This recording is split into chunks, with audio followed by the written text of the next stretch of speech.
Tumetembelea miradi hii mikuu mitatu. Ni miradi mikubwa ambayo inakuja kuleta utulivu wa upatikanaji wa umeme katika jiji la Dar es Salaam. Tayari serikali imewekeza zaidi ya bilioni 280 kwa ajili ya kuweka vituo vya kupoozea umeme na njia za kusafirishia umeme. Ni katika maeneo ambayo yanatumia umeme mkubwa sana katika nchi yetu. Ukiangalia uzalishaji wa umeme tulionao kwenye taifa letu, karibia megawatts 750 zote zinatumika Dar es Salaam peke yake.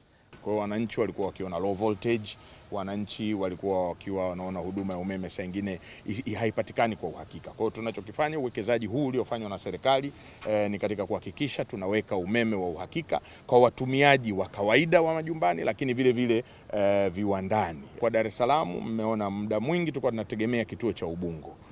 Sasa hapa tutakuwa tuna uwezo wa kuweza kuleta umeme mwingi zaidi kusaidiana na kituo chetu cha Ubungo, ambapo umeme wa Kinyerezi, umeme wa Julius Nyerere wote utakuwa ukifika hapa katika jiji letu la Dar es Salaam, na kisha utaenda Ilala na maeneo mengine ya jiji la Dar es Salaam. Kwa hiyo tunapunguza load iliyokuwepo pale Ubungo, ambayo itawezesha sasa wananchi kuendelea kupata umeme wa uhakika. Miradi iko mingi.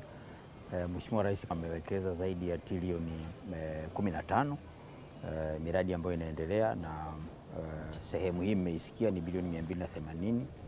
Sasa tulikuwa Gongo la Mboto, Kinyerezi 1 extension na hapa, na malengo mahususi ni kuboresha huduma zetu.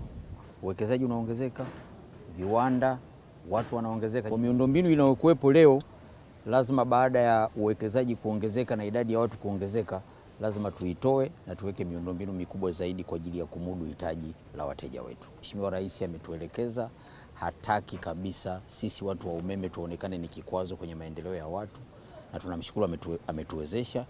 Jitihada zote hizi zinaendelea kuhakikisha umeme unaendelea kuwa sekta wezeshi kwenye biashara, uwekezaji na huduma.